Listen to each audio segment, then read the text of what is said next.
चलिए अब आगे बढ़ते हुए हम आपको दिखाते हैं बर्बादी का बाढ़ बम। नमस्कार, मैं हूं विवेक श्रीवास्तव। क्या पहाड़ क्या मैदान, इस सैलाब के आगे सब बेबस है। आसमान से बरस रही आफत, जिसे जो मिल रहा है सब बहता जा रहा है। गाड़ियां बह रही हैं, पुल बह रहे हैं, कार बह रही है, सड़कें बह रही हैं। देश की आर्थिक राजधानी से लेकर देश की राजधानी दिल्ली तक पानी पानी है। देश के सबसे बड़े सूबे की हालत सबसे ज्यादा खराब है, जिसके 16 से ज्यादा जिले बाढ़ की चपेट में। हमने उस पर रिपोर्ट बनाई है, देखिए आप। उत्तराखंड में पहाड़ तोड़ बारिश, हल्द्वानी में एसिड वाली साजिश,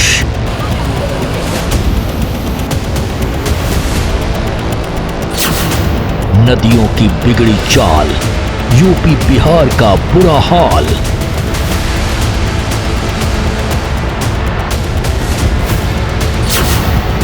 मलबे में तब्दील हुए घर, सताने लगा बड़ी तबाही का डर।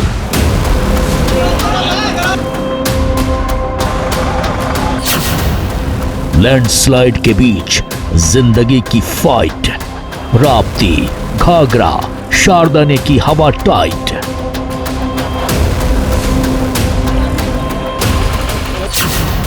सड़कों की जल समाधि, बाढ़ में सैकड़ों ने जिंदगी गंवा दी। सैलाब के चक्रव्यूह में इंसान, कागज की तरह ढह गए मकान।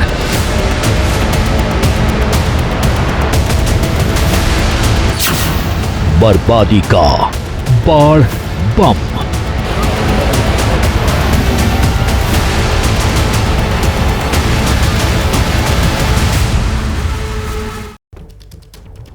यूपी का 1/4 हिस्सा इस वक्त बाढ़ की कैद में है। नदियों का रौद्र रूप डरा रहा है। 18 लाख से ज्यादा आबादी बाढ़ का कहर झेल रही है। कई जगह हालात इस कदर खराब हो चले हैं जहां ना रहने की जगह है, ना खाने पीने का साफ कोई व्यवस्था रखी गई है। पीने का साफ पानी तक नहीं मिल रहा है। कुछ है तो सिर्फ विनाश की निशानी है।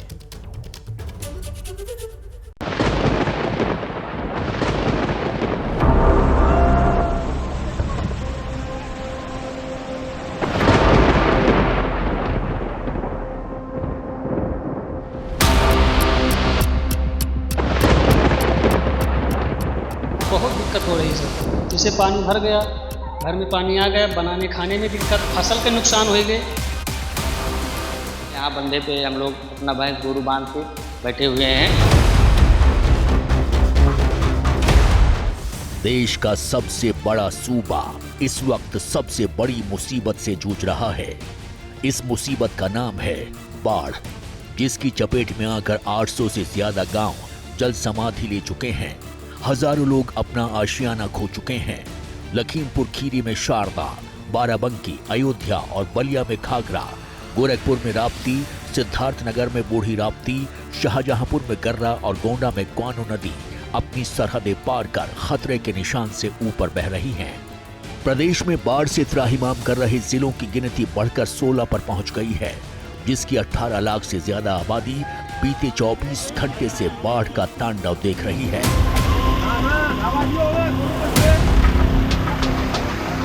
जिन 16 जिलों में जनजीवन अस्त व्यस्त हो रखा है, उनमें लखीमपुर खीरी, पीलीभीत, श्रावस्ती, गोंडा, बलरामपुर, कुशीनगर, शाहजहांपुर, बलिया, बस्ती, सिद्धार्थनगर, बाराबंकी, सीतापुर, गोरखपुर, बरेली, मुरादाबाद और आजमगढ़ जैसे जिले शामिल हैं। मुख्यमंत्री योगी आदित्यनाथ ने हवाई सर्वे से इन बाढ़ प्रभावित इलाकों का दौरा किया है, लेकिन सवाल उस नुकसान का है जिसने नदी किनारे रहने वाली इलाकों की आबादी को कई साल पीछे कर दिया है, जिनकी फसल, पशु, अनाज सब पानी में बह चुका है। यहाँ तक कि अब उनके पास सर ढकने का ठिकाना तक नहीं बचा है। रिपोर्ट के मुताबिक 1,91,000 हेक्टेयर से ज्यादा फसल बाढ़ और बारिश की भेंट चढ़ चुकी है। राहत और बचाव कार्यों के लिए एनडीआरएफ, एसडीआरएफ और पीएसी की टीमें तैनात की गई हैं। बाढ़ पीड़ितों के लिए 756 शरणालय और 1122 बाढ़ चौकियां बनाई गई हैं। वहीं बाढ़ की चपेट में आकर बीते 24 घंटों में 54 लोगों की जान चली गई है। सैलाब के चक्रव्यूह ने इंसानों को किस कदर बंधक बनाया, इसकी बानगी है शाहजहांपुर मेडिकल कॉलेज की ये तस्वीर, जहां बाढ़ का पानी जब अस्पताल में पहुंचा तो व्यवस्था वेंटिलेटर पर लेट गई। रात भर मेडिकल कॉलेज की बिजली ठप रही, न कोई इलाज हुआ, न कोई डॉक्टर आया। अस्पताल में पानी भरने की बात जब शासन प्रशासन तक पहुंची तो डीएम और एसपी निरीक्षण करने पहुंचे और मरीजों को वरुण अर्जुन मेडिकल कॉलेज में शिफ्ट करने का आदेश देकर चले गए। जैसे तैसे जुगाड़ करके मरीजों को दूसरे अस्पताल में शिफ्ट किया गया। एनडीआरएफ, एसडीआरएफ और 10 नावें फर्रुखाबाद से मंगा कर हम लोग निकाल रहे हैं, कहीं कोई जनहानि नहीं है। शाहजहांपुर में गर्रा नदी खतरे के निशान से 1 मीटर ऊपर बह रही है। आलम यह है कि बाढ़ का पानी रिहायशी इलाकों में घुसने लगा है। शहर की कई कॉलोनीज में हालात इस कदर खराब हो गए हैं कि लोगों को रेस्क्यू करना पड़ रहा है। हम लोग पूरा राशन पानी, कच्चा खाना, पक्का खाना सब एक्स्ट्रा मनवा के दे रहे हैं। कोई ऐसा नहीं है, हम लोग स्थिति कंट्रोल कर रहे हैं जितना बेहतर हो सकता है। पीलीभीत में दर्जनों गांव देवा नदी की चपेट में हैं। इंसान तो इंसान, जानवर भी बाढ़ की मार झेल रहे हैं। पीलीभीत के भड़रिया गांव की सरकारी गौशाला तालाब में तब्दील हो गई है। इस गौशाला में 30 गायों की देखभाल की जाती है, लेकिन अब हर ओर सिर्फ पानी ही पानी है। गायों को रेस्क्यू करके सड़क पर बांध दिया गया है। पीलीभीत में देवा नदी का कहर लगातार जारी है और जिसकी चपेट में सैकड़ों गांव आ गए हैं और बीसलपुर इलाके में हमारी मौजूदगी है और जहां पर जो भड़रिया गांव है जिसमें सरकारी गौशाला चलती है, वहां पर भी पानी भर गया है और जो गायें हैं उन्हें रेस्क्यू करके यहां पर सड़क के किनारे बांध दिया गया है। आप यहां पर देख पाएंगे जो तकरीबन 30 के आसपास जो गायें हैं वो यहां पर आपको बंधी हुई नजर आएंगी और जिनका चारा भी यहां पर आपको साफ तौर से नजर आएगा। गांव का मदद से 7 लोग लाए तो उन्होंने ले जाके फिर हम भी उसमें अंदर घुसे तैरते हुए, तो गाय यहाँ लाए, फिर स्कूल बांधी हमने, जूनियर कंप्यूटर विद्यालय भड़रिया, वहाँ भी पानी आ गया। उसके बाद रोड पर लाया। पीलीभीत में हालात इस कदर खराब हैं कि 1 हफ्ते से रोड बंद है। लोगों को न राशन मिल पा रहा है, न पीने का साफ पानी। खाना पीना एक दिन तो खाया नहीं था कुछ, दूसरे दिन फिर ट्रैक्टर से ट्राली से बड़ी विषय से लाया गया तो यहाँ पे दिया गया ट्रैक्टर ट्राली से। मैंने यहाँ पे ले लिया था, गेट पे बाहर आके। बिल्कुल परेशान हो रहे हैं सर, किसी को अंदर नहीं लिया गया, पानी चक्कर में कोई गया ही नहीं अंदर। प्रशासन की ओर से कोई मदद, कोई सहायता की गई? कोई सहायता नहीं की गई। मुख्यमंत्री योगी आदित्यनाथ का गृह जनपद गोरखपुर भी बाढ़ का कहर झेल रहा है। राप्ती नदी ने इस कदर तांडव मचाया है कि गांव टापू बनकर रह गए हैं। बच्चों को स्कूल जाने के लिए नाव का सहारा लेना पड़ रहा है, लेकिन मुश्किल खत्म होने का नाम नहीं ले रही है, क्योंकि राप्ती का कटान और उफान दोनों जारी हैं। गोंडा में घाघरा नदी खतरे के निशान से 13 सेंटीमीटर ऊपर बह रही है। ये इसी के साइड इफेक्ट हैं कि ना कहीं सड़क दिख रही है, ना सूखी जमीन। अगर दिख रहा है तो सिर्फ पानी, और इसी पानी के बीच नाव पर सवार होकर ये बारात जा रही है।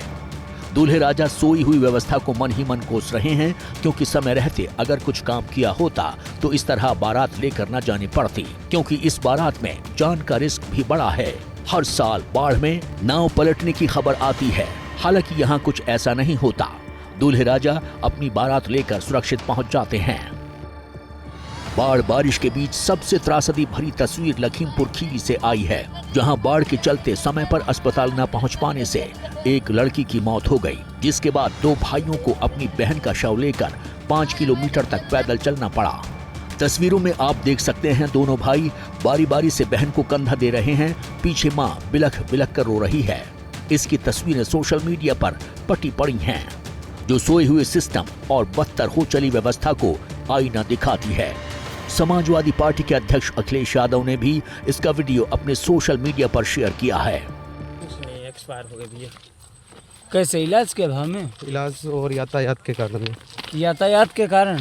अगर रोड खुला होती तो हम लेकर बेहतर लोगों को दिखा सकते थे, बेहतर डॉक्टरों को दिखा सकते थे। 2 दिन से बहुत दिक्कत मालूम हुई तो ऑक्सीजन सिलेंडर लगाया रहता था, तो कुछ बेहतर बोला कि ठीक हो जाएगी, ठीक हो जाए, ऑक्सीजन रुकती नहीं थी। आपको बता दें कि ये घटना लखीमपुर खीरी के मैलानी थाना के गांव आलनगंज महाराजनगर की है। गांव में रहने वाली 15 साल की शिवानी को टाइफाइड हुआ था। इलाज के लिए उसे पालिया कस्बे के अस्पताल में भर्ती कराया गया था। जब तबीयत ठीक नहीं हुई तो उसे दूसरे अस्पताल में भर्ती कराने को कहा, लेकिन बाढ़ की वजह से पालिया से बाहर जाने के रास्ते बंद हो गए और समय पर इलाज न होने के चलते शिवानी की जान चली गई। ये हाल करीब करीब उन तमाम परिवारों का है जिन्होंने इस काल रूपी बाढ़ में अपनों को खोया है, क्योंकि बीते 24 घंटों में यूपी के अंदर 54 लोगों की मौत बाढ़ से या बिजली गिरने से हुई है। ऐसे में सवाल बड़ा है कि क्यों हर बार सारे दावे समय पर धरे रह जाते हैं, क्यों वक्त रहते इंतजाम नहीं होते, क्योंकि ये बाढ़ न पहली है न आखिरी, ये हर साल आती है और न जाने कितनों की जिंदगी तबाह करके जाती है। ये हाल सिर्फ उत्तर प्रदेश का नहीं है, उत्तराखंड का भी है। जो बारिश पहाड़ वालों को सुकून देती थी, अब उसके नाम से दहशत होने लगी है। देवभूमि में सिर्फ बादल नहीं, पहाड़ भी बरस रहे हैं।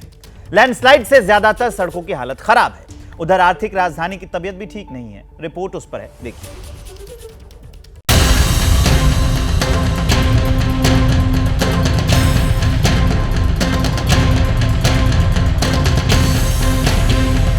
ज्यादा डर हल्द्वानी में आधी रात को कीचड़ वाली इस बाढ़ के बाद बैठा हुआ है। नाले को देख लोगों के रोंगटे उस वक्त खड़े हो जाते हैं जब नाले का पानी लोगों के घर में घुसकर बहने लगता है। एक पल के लिए ऐसा लगता है जैसे मानो पहाड़ पर कहीं बादल फट गया हो। उत्तराखंड के लोगों को बारिश के नाम से डर लगने लगा है, क्योंकि यहाँ सिर्फ बादल नहीं बरस रहे हैं, पहाड़ भी बरस रहे हैं। लैंडस्लाइड से आधे से ज्यादा सड़कें या तो क्षतिग्रस्त हैं या फिर ठप पड़ गई हैं। मेरे घर के आगे से गधेरा सिर्फ 10 मिनट की बारिश में वो उफानों पर गधेरा था कि गधेरे ने कोराम काट रखा। तो हम दरवाजा खोल के आराम से चारपाई डाल के सो ही रहते। थोड़ी देर बाद देख रहे हैं जब नींद आई है अभी, तो फिर लोगों की चीखने की आवाज आने लग गई। वहां से भागा दौड़ी मच गई। मैंने तो अपनी लाइफ में कभी आज तक इतना पानी नहीं देखा, पिछले साल भी नहीं था मैं। उत्तराखंड में बद्रीनाथ हाईवे लैंडस्लाइड के चलते बंद पड़ा है। 4 धाम यात्रा भी रुकी हुई है। नदी हो या नाले, सब उफान पर हैं। राजस्थान के टोंक में संथली नाले उफान पर आने से बाढ़ जैसे हालात बन गए हैं। आधा दर्जन गांव संपर्क जिला मुख्यालय से पूरी तरह कट गए हैं। बारिश से आर्थिक राजधानी मुंबई की दिशा और दशा बिगड़ी हुई है। हर मुंबई वासी बारिश और जाम का डबल अटैक झेल रहा है। उधर मौसम विभाग ने ऑरेंज अलर्ट जारी कर दिया है। राजधानी दिल्ली में सुबह हुई कुछ मिनटों की बारिश से ही हालात खराब हो गए। जो मिंटो ब्रिज हर बारिश में डूबता रहा है, वहां लंबा जाम लग गया। देश का ज्यादातर हिस्सा इस वक्त बाढ़ और बारिश से पीड़ित है, लेकिन सोचिए ये हाल तब है जब अनुमान से 2% कम बारिश हुई है। अगर थोड़ी सी भी ज्यादा होती तो हालात इससे भी भयावह हो सकते थे। आसमानी आपातकाल से बिहार भी जूझ रहा है। वहां पूर्वी चंपारण, पश्चिमी चंपारण और सीतामढ़ी के इलाकों में नदियों का जलस्तर खतरे के निशान पर पहुंच गया है। कोसी सबसे ज्यादा तांडव मचा रही है। बिहार की इस बर्बादी के लिए जिम्मेदार नेपाल का वो पानी है जो हर साल वहां से आता है और भयंकर तबाही मचाकर जाता है।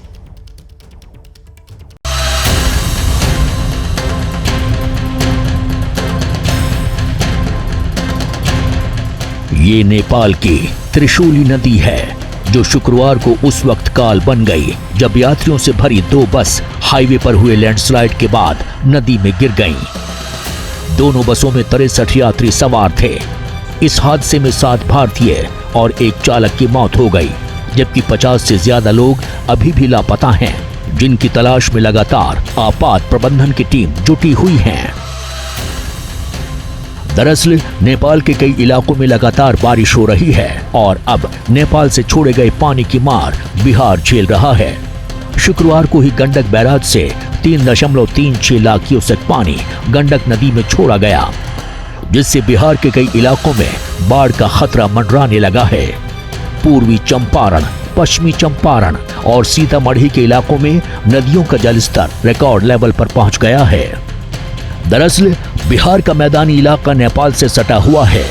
कोसी, गंडक, बूढ़ी गंडक, कमला बलान, बागमती समेत कई नदियां नेपाल की ओर से बहकर बिहार में आती हैं। ऐसे में नेपाल को छींक भी आती है तो बिहार की नदियों को जुकाम होने लगता है।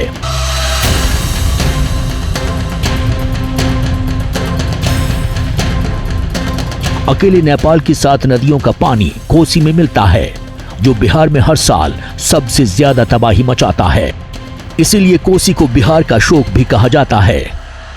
कहने वाले ये भी कहते हैं कि बिहार तब तक बाढ़ की मार झेलता रहेगा जब तक कोसी नदी पर कोई हाई डैम नहीं बन जाता।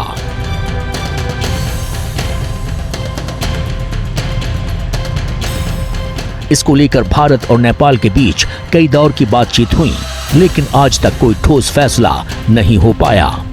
इसकी एक वजह नेपाल के लोगों का विरोध है, जिन्हें लगता है कि कोसी नदी पर कोई हाई डैम बना तो पर्यावरण पर बुरा असर होगा और साथ ही नेपाल का बहुत बड़ा भूभाग डूब जाएगा।